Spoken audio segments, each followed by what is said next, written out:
Good day everybody, welcome to my little video where I explain why I love Monster Hunter World. I'm a new player of Monster Hunter World. I started pretty recently in September 2021 when the game actually came out in 2018. My story is that I come from Monster Hunter Freedom Unite all the way back in middle school. My best friend told me there's this awesome game that you would love. Play it with me. You can blow yourself off a cliff and it's super fun. And you can go flying, so to say, and you hunt super mega epic monsters. And he was right.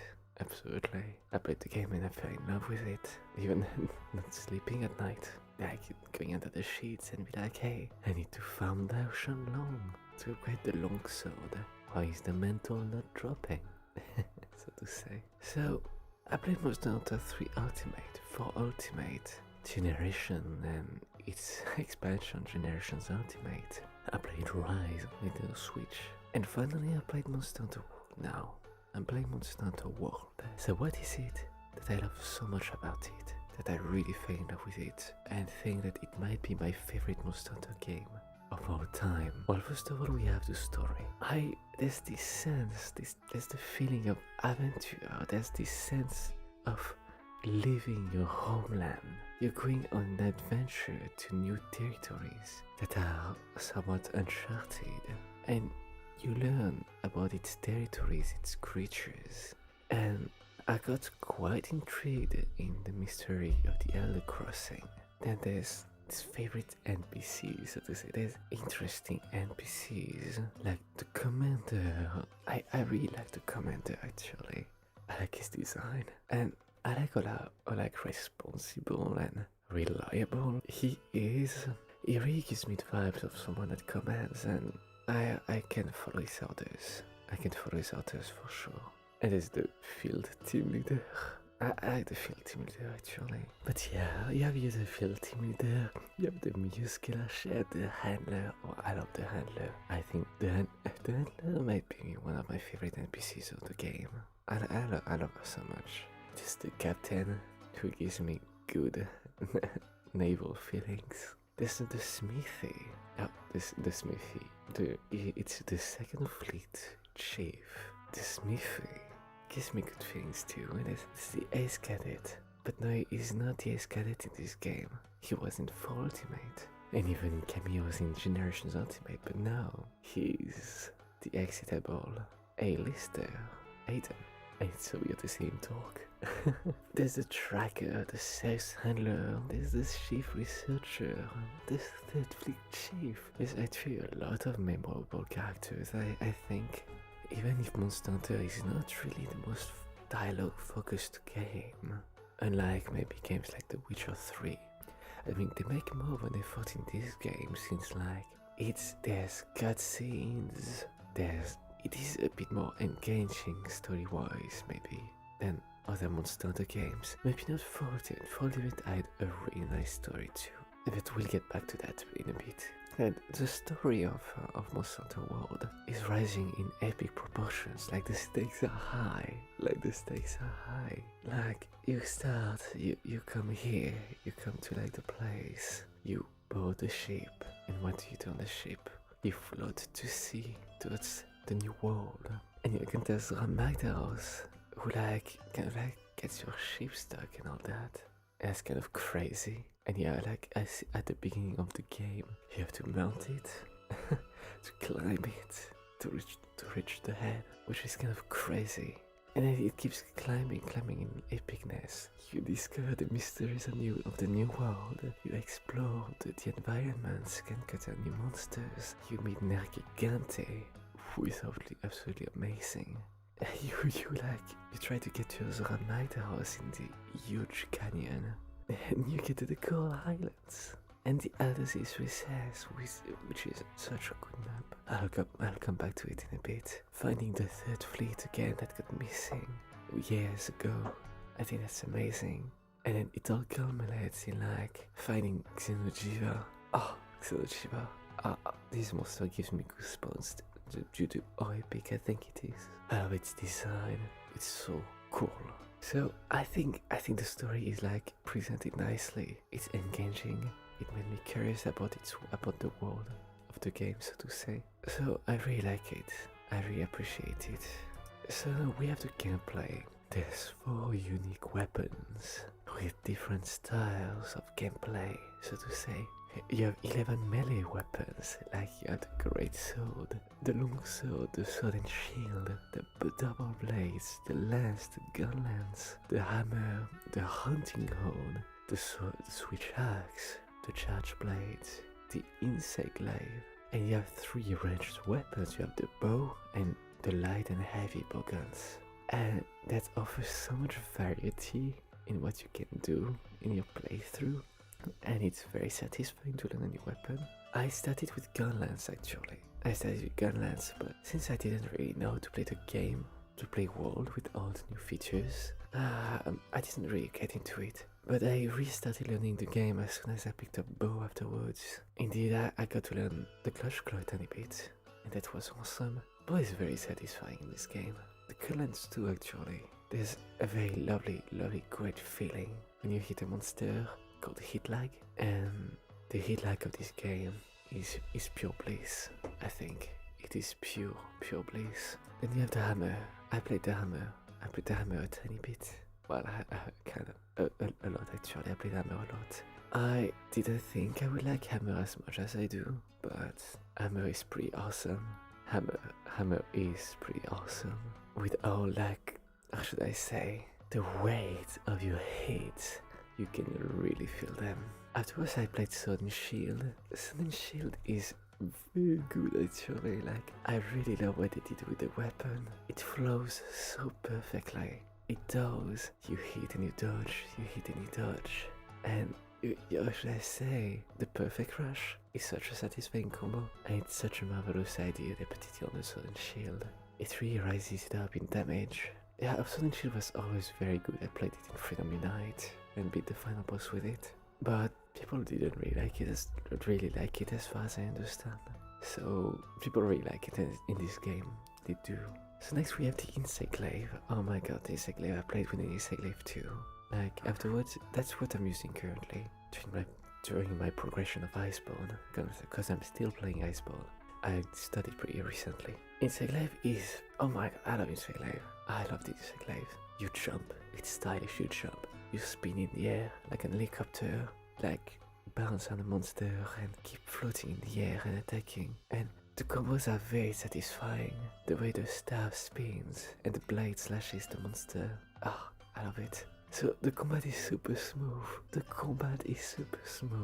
To me, it feels even smoother than in Monster Hunter Rise. It was very smooth, and I really enjoy it. Like, hunting in this game feels even more like that's what brings you the pleasure. There's so many things in the game that bring me pleasure, and hunting is definitely one of them. I'm just looking forward to fighting a monster. I think the monsters are quite balanced too. Like, the hunter of course gains so many quality of life features from other Monster Hunter games compared to other Monster Hunter games. And the monsters are a bit sped up, of course, to keep up with them. More like, it feels organic. It feels like an automaton, like in the other games. It feels more organic. Monsters feel like they could really exist, so to say, the way they act and move. But it's not overtuned to me. They are not too fast. You can still find openings. If you learn the monster. And if a monster is too fast, maybe it's time to bring out a faster weapon or a ranged weapon, I think. Adapting your arsenal is very important, I think. So then we have the clutch claw. Oh my god, the clutch claw. Like, it's a controversial topic apparently. Some people don't really like the clutch claw. I personally really love it. Like, the clutch claw. I think it's such a good feature, and we didn't have it in other Monster Hunter games. But in this one, I was actually very much wondering, is it good? Before I say play Monster Hunter World, I hear bad things about it. Is it going to ruin my enjoyment of the game? Conclusion, it contributes to my enjoyment of the game. Climbing on a monster and slamming it into walls, even if it does a lot of damage, that's not a minus to me. Monsters in Monster Rank have so much health. I think it's very welcome. Besides, you can't wallbang them all the time. Not at all. Most of the time, you like wallbang them, then you can't do it anymore because they get angry and you do more damage with your weapon. Like, it's not that big a deal to me. I think it's awesome. And tenderizing is super useful. I heard that before they like tenderized parts lasted less time tenderized, but now they last a good chunk of time, like in a tenderized state. And it's super useful to like break body parts that are hard, like Jabber's horns. I really think it's very useful. And the fact that if you like tenderize different parts of its bodies and you slam a monster into a wall, it's going to do bark breaker damage to these tenderized body parts. So you can break a lot of body parts in one go, indeed. Like, the map interactions, like you can have traps like lava geysers, vine traps, you know, falling boulders, falling rocks, like ground that breaks between your feet and takes you to like a cavern. I think that's pretty epic. You can really make use of the environment. You didn't have that in Generations Ultimate. You didn't have that at all. They were more like, how should I say, separated arenas, and the only interaction you could have is ledges to jump off. Maybe a water puddle if you're like on fire and you can get out of the fire, or a lava geyser that will only damage you. In this game it most likely damages the monster too, so you're on a more equal foot. And the maps are big, they're interconnected, no loading zone, and they are very detailed. Like, they are extremely detailed. There's so many paths, so many shortcuts. I love it. I really like it. I think it's perfect to explore. It's perfect to unwind.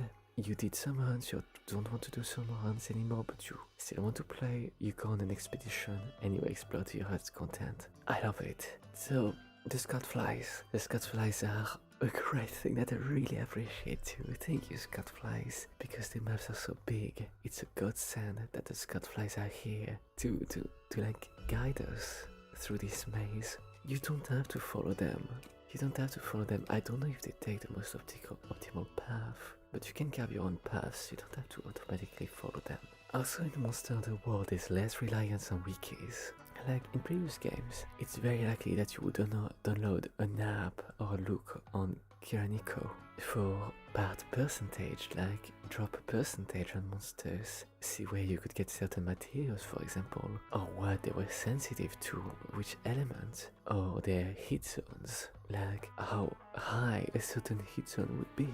In this game, they have been so smart, because your hunter nodes, as you fight the monster more and collect some tracks, you can see their weaknesses to status and elements and raw physical damage on a certain body part. You can see which drop they had, their loot table. You can see their loot table in game, where they would get from which body part at which percentage. Isn't that incredible? That should be a feature for all Monster Hunters going forward, so you don't have to like go and look online to find something. And the weaponry too is so good, because in previous Monster Hunter games, sure, there was a part of excitement and mystery to like you could upgrade a weapon, see where it takes you.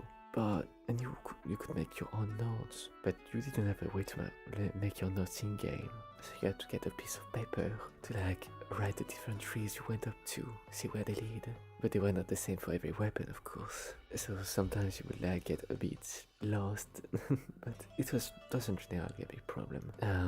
There was an excitement to it, but in this game, like you can see the weapon trees, which is super useful. You can already plan ahead. Of course, you can already plan ahead to what weapon you would look towards for, like you would like walk towards, and you can even roll back your weapons. Actually, now that I think about it, not happy with an upgrade, you can get your materials back and just lose a bit of money due to you making the weapon in the first place, but you can get the materials back to use them in another weapon.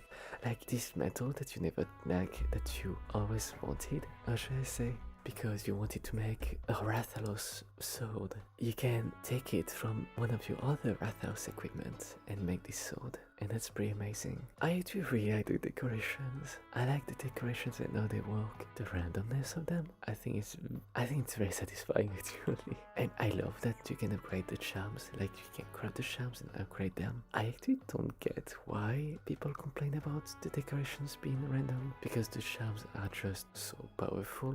Like a charm, you can get a skill, I think up to level 4 or 5. You can get attack up level 12 or 5 on one single skill.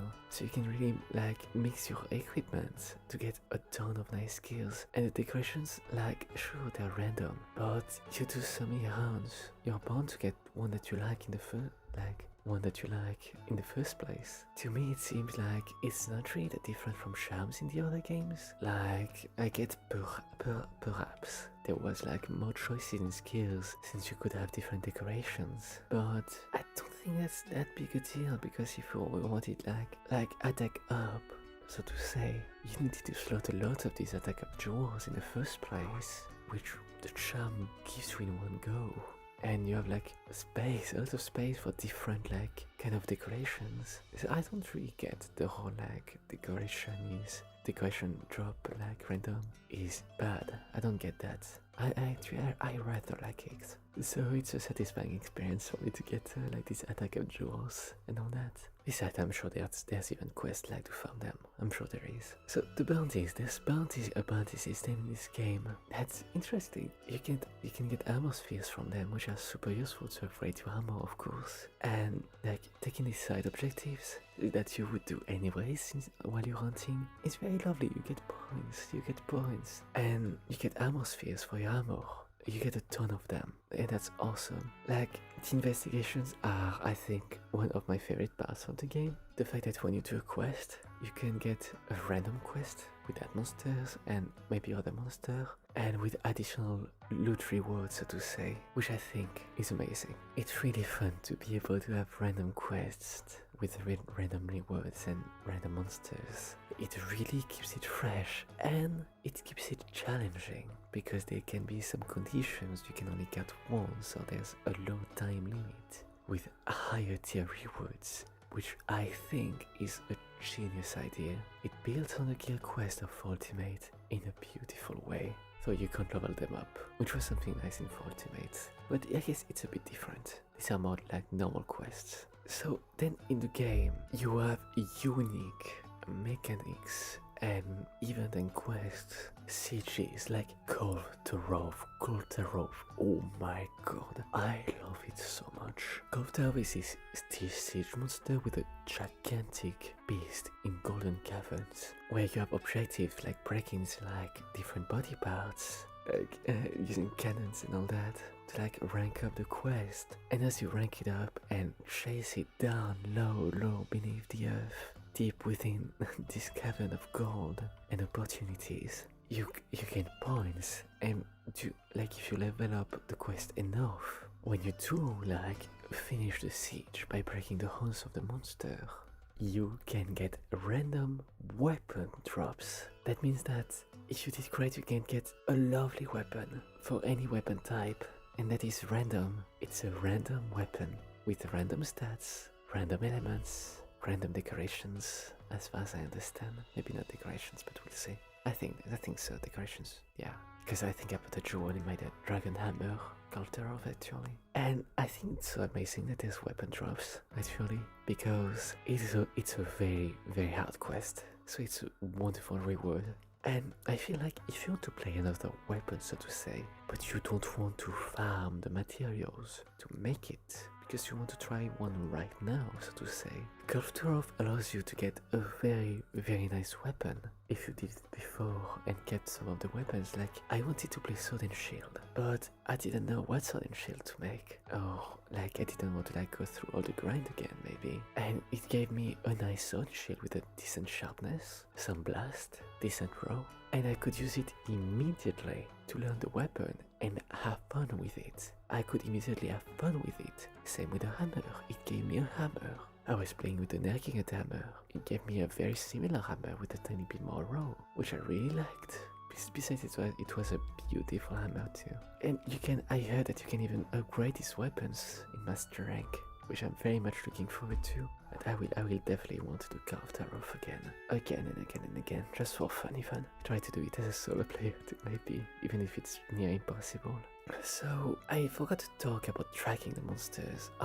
Tracking the monsters is, I think it's a very good idea actually. It's a very good idea, like tracking the beasts. Like, you go in the wild and it doesn't show on your map, of course. Like, you have to find the beast, you find its footprints, its tracks, and you follow them. And that upgrades, like, your ability to find them in the first place, if you find enough tracks. And I think it's very immersive overall, and give the scout flies another use to be able to see these tracks and be able to follow them. I really like it actually. It really fits into this big vibrant world. So after the decorations, right? Wait, where was I? Oh yeah, the Steamworks. The Steamworks, I think, is one of the most satisfying things in Iceborne, where I am so far. Like, the Steamworks are so good to be able to farm items. Like, I wanted like tranquilizing bombs and max potion and ancient potions, and even though I had them as farming materials, so to say, to make them, the game gives them to me, indeed, with other little gifts like tickets and vouchers and atmospheres. And it's very nice, it's a satisfying mechanic, you know, to be able to jump between hunts there, get a few consumable items, so you can directly jump on another hunt very fast. It's amazing. I really like the Steamworks. The festivals are fun and engaging. I didn't know there were festivals in the game, but when I started playing, there was this Halloween one. Autumn Harvest, and Fun Fright Night, I think, in Selena. The Autumn Harvest is in Astera in the Celestial Pursuit. And I think these festivals are pretty cool. Like, you get tickets to make layered armors, which I'm using right now. I'm using the Halloween layered armor. No, not the Fun Fright one actually. Like, there's different armor sets, depending if you're in Astera or in Selena. Different quests even. There's so much content that you can have during these festivals. I think by now all the quests, even of the festivals, are available, so you don't need to wait. But I think it's so cool that, like, these gathering hubs get themed with pumpkins, costumes, decorations. I hear there's going to be Christmas, so I'm looking forward to that, because so far I've only got Halloween and Autumn, which I think that's because we're in the season. I heard normally it would be like Halloween, 2 weeks of no festival, then Christmas, then 2 weeks of no festival, then Easter, I think. But it doesn't work like that right now where I am. It's like Halloween, 2 weeks, Halloween again. So I think it has to go to the season. So it's afterwards it's going to be Christmas, no festival, then Christmas again. Who knows? I'm excited. The collaboration quests are some of the best I've ever seen in a video game. Final Fantasy XIV gives you Behemoth. Like, it's a nice storyline with cutscenes and rewards. And there's Behemoth, which is, I think, the most one of the best monsters of the game, with its own mechanics coming directly from Final Fantasy XIV with the enmity. So people that attack the head will get the aggro of the monster more easily, which is pretty amazing. And the monster is casting attacks from Final Fantasy XIV, and that's pretty amazing. I hear there's Rattler Sector in Final Fantasy XIV as collaboration. And then you have the Witcher quest, which I think is mind-blowing, because it feels like you're playing The Witcher 3. You have like extended dialogues with the NPCs, like in The Witcher 3. You learn more about your companions in the game from the point of view of Geralt. Like, they're saying things you would never know otherwise. And you can use Pyre, you can use magic. Well, it's not magic, it's runes, but you can still use them, and it even rewards you with like the gesture or item that you need to cast fire, a way of fire as a hunter. So that's pretty amazing. You even get layered armor to look like Geralt for the rest of the game. I think that's pretty cool. So you have 16 players hub, which I didn't get to experience yet. The most I got was 4 people, I think, or 5. But it's amazing that you can have 16 players. I think it makes you feel like a community. There's so many poses, there's so many interactions, there's selfies, there's arm wrestling minigames, which was in 4 Ultimate and Generations Ultimate too, I think. Maybe not in GU, but in 4U there was. Even in 3 Ultimate, actually, now that I think about it. I think the hubs are pretty neat. It really create a sense of community and adventure. I think the multiplayer cutscenes could be improved, like if 2 players were progressing at the same time. Because so far, like, you go on a quest alone, you'll watch the cutscene, then people can join. Which is okay, which is perfectly fine. If 2 players didn't progress at the same time, like one would have to they would both need to go on a quest, watch the cutscene, then one of them would need to give up. They would need to get to abandon and take the quest again as a multiplayer quest, which I think they could do better though. That's an element I think they could do better. Maybe if the people could go on a quest, so to say, all together, it would throw them all together, but the person that launched the quest would need to and that never saw the cutscene would need to travel to the place where the cutscene takes place, and the other people could be there and hang out, and they wouldn't trigger the cutscene. But once the person that launched the quest would step on there, it would launch the cutscene for everyone, and then we could get on with the hunt. I think that could work too. So the roster of monsters is interesting. Some people complain about the variety of it. I don't get it. I actually don't get it. I mean, I guess they are all land creatures, but they're unique. To me, they are unique. I really like the roster of this game. I think it's a pretty good roster. The Great Jaguars and Janaf, Bartholomew, Gigante, Rathalos, Rathian, there's so many unique monsters. Actually, unique to what? There's so many unique monsters, there's a lot of recurring monsters. But in this game, there's a lot of unique ones, like Janaf, Great Jaguars, Bartholomew, Gigante, Odogaran, the Great Heroes, There's so many unique monsters to world. Odogaran never made it to Rise, and I think it's such a good fight. So scary to one of the most intimidating monsters, to be sure. And the game, was my favorite Elder Dragon, who is the final boss of the base game, so spoiler alert, who is named Xenojiva. It's like a jellyfish looking monster. It's like a dragon, but with a jellyfish skin, so you can see through the monster, its inside, and it glows. When it's angry, its transparent parts start to glow a furious light, and it gets so intimidating and so troublesome. It's a really epic hunt. I really like it actually. I really like it. Xenojiva, its design, favorite monster hunter design as an Elder Dragon for me. Oh yeah, this Valasak too. Oh my god, Valasak is it's like a horror game. It's so intimidating. It's like a zombie wagon. I love it. So Gigante, the flagship, I think as a flagship, it's such a good flagship. It's very memorable, very recognizable. I think it's a pretty memorable hunt too. It can get very troublesome, very challenging. Definitely very challenging. He wrecked me actually the first time I fought him. I tried to do him solo the first time. I didn't know his moveset, and that was devastating. I was playing with bow, I think. So it one-shotted me a few times, because I didn't upgrade my ammo properly back then. And the fact that he throws spikes and rushes you, it's a brutal monster. It's not really a monster that has many tricks up its sleeve. It is a brawler. It is coming to wreck you. The only trick I could think of would if he throws his spikes and regrows them, and they become black, and then he does a super dive which one-shots you, most likely. But overall, it's a raw element monster, there's no element. So it's one-on-one wrestling match of death. And I think it's really epic. You can also observe the monsters in the wild, which I really appreciate too. Observing you step next to a Rathalos, it's not going to attack you immediately. It's going to walk next to you. Most of the monsters are not going to attack you directly. Most might be a bit more aggressive, but if you're crouching, they're not going to pay you much attention. So you can just hang out with them for a bit. And there's so many interesting subspecies in this game since I studied Iceborne recently. Like the Nightshade Bartholomew, or the Kolpuke Puke, or the Viper Tobikadachi. I think it's a plain amazing.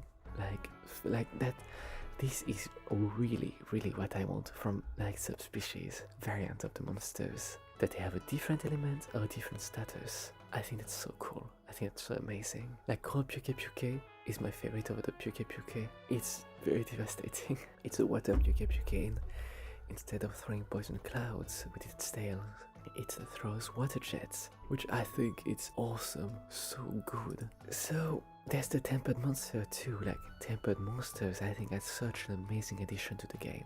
Such an amazing addition to the game. You want more challenge? Go on a tempered monster quest.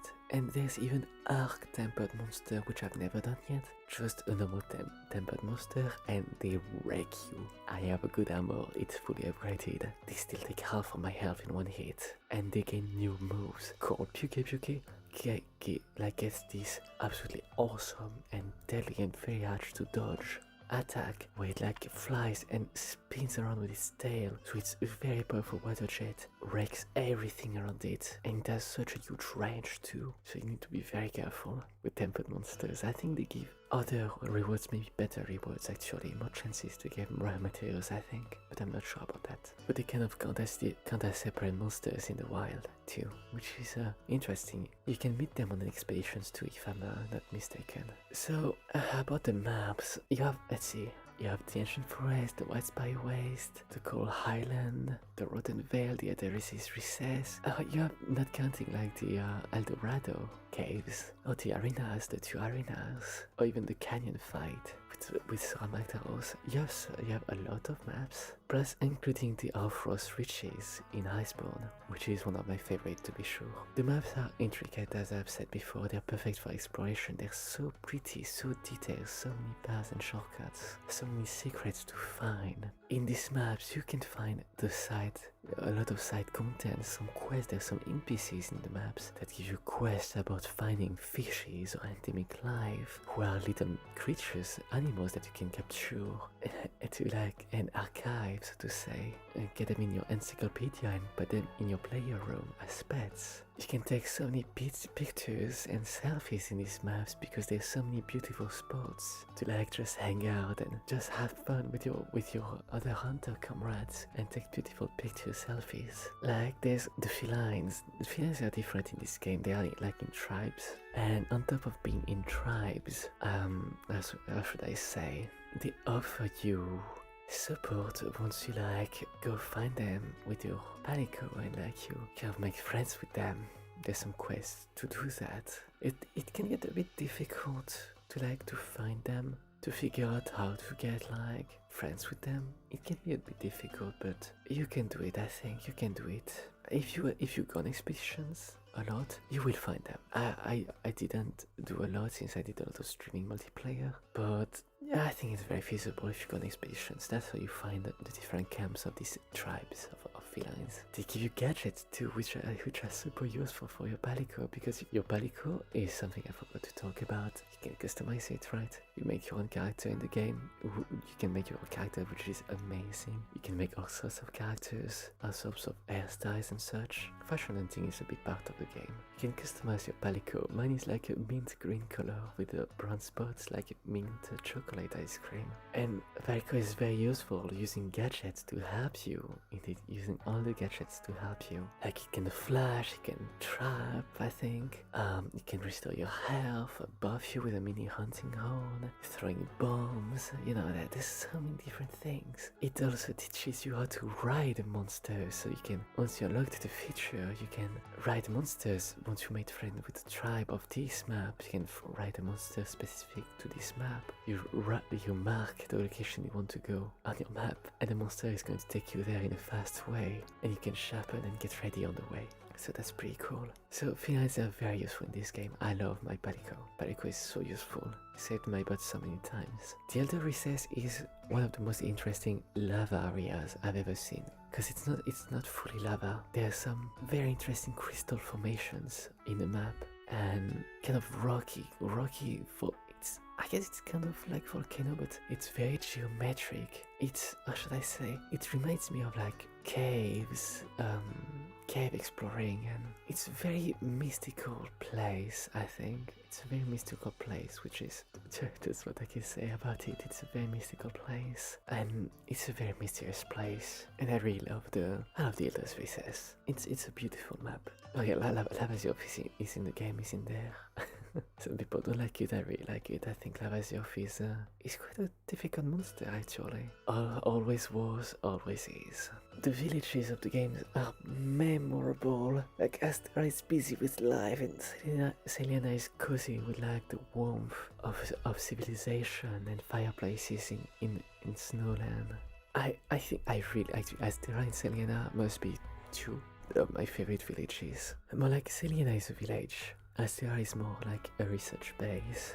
Astera is like, you can really see people being busy to like help on all the research, which I really love, indeed. And Selena is like people settling there, indeed, as a foreign base, so to say, even further than in the New World than Astera is, an encampment with beautiful buildings. And there's lots to see in these villages, people being busy, of course.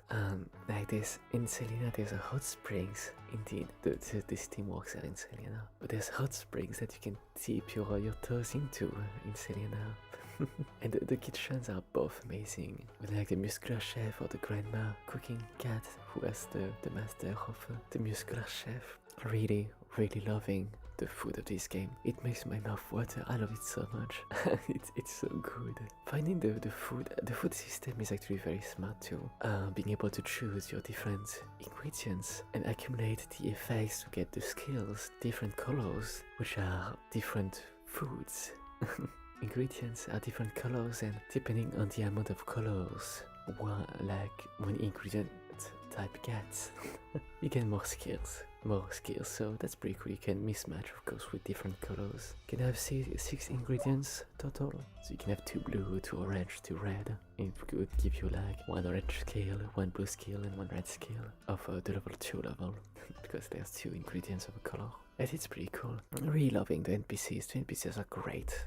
I love the NPCs. I love the music of the game too. The music, they took a very like orchestral approach to it, which really fits like the aesthetic of the game.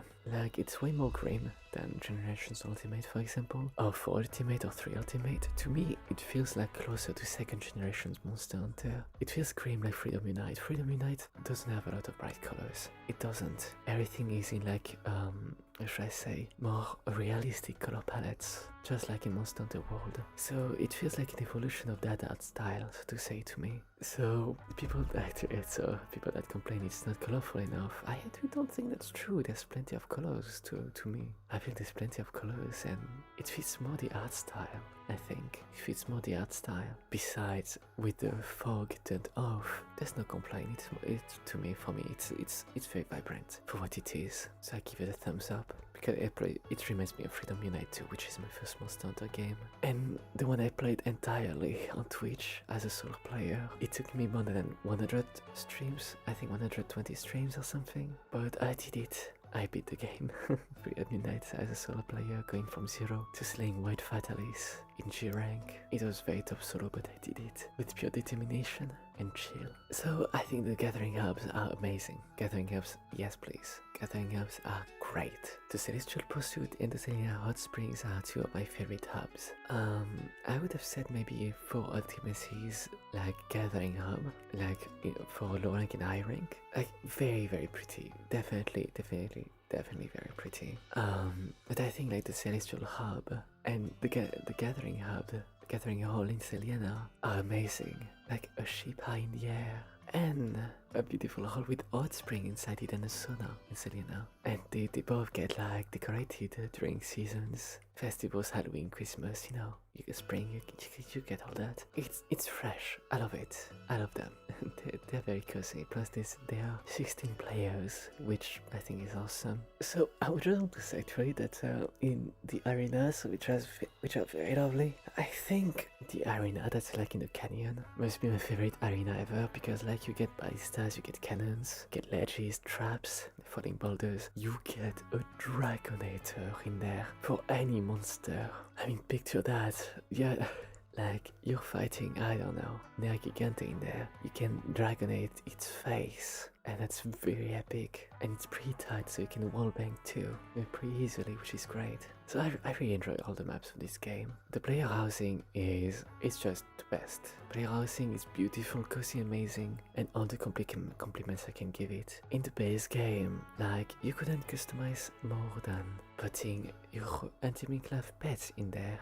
You're putting your anti-Minclav pets in there, and there were some very pretty rooms. My favorite was the second one, and not really like the suit, not really the palace, so to say, not really the luxury room that was the last in the base game. That's too big for my liking. I liked the coziness of the second one. But in Celiana, oh my god, they really took it one step further, because you can really customize the world, the floors, the furniture, the beds, the music, the paintings. There's so many things that you can put, and I think that's just plain amazing. People can even visit your room, so you can hang out in someone's room and show off your stuff, which is really amazing. I love it. So yeah, I do about the music that I cut myself off. The music is pretty nice. Sometimes I feel that because it's entirely orchestral, it doesn't stand out as much. Like, different musics don't stand out as much, maybe, compared to something like Generations Ultimate, which had different instruments for each monster, so to say. Like Mitsutsune had like oriental instruments, Zynogas had an electric guitar. So I do get why some people don't really like the music in this game, or think it's like less appealing than in previous Monster Hunter games. I think I still like it though. I still like it. I liked some of the arrangements. So I do get that. I do get it. It fits the overall theme of the game. I think it's hard for me to see the music, an electric guitar in the game, because it's a bit less arcade. It feels more real, so to say. So I like it. I really like all the quality of life features of Monster Hunter World, and I really like the clutch claw, the fact that you can eat while moving. I really like all of this. The monsters are going to punish you and such. I do like it. It can get very challenging, especially a tempered monster. So that is why I like Monster Hunter World. I went on for like a long time now. I think it was more of like a review of the different features of the game. Nonetheless, I did express like my appreciation for the different features and maps and monsters, and I think Monster Hunter World is one of the best Monster Hunter games. Indeed, and an entry everybody that appreciates Monster Hunter should be trying out. It's very different from the older games, though. It's still Monster Hunter, but it's a new land. It's kind of like a reboot, a soft reboot actually. But it's a very good one. They really put passion into the game, and that shows. Thank you, Capcom, and more specifically the Monster Hunter team, for putting this game together and putting Glavenus in the game in Iceborne. Because Glavenus is one of my favorite monsters, so I really enjoy it. And I hope to see you guys very soon in another video. Alright, happy hunting, take care. I appreciate you watching my content, and may you have a wonderful time. Have fun. Bye bye.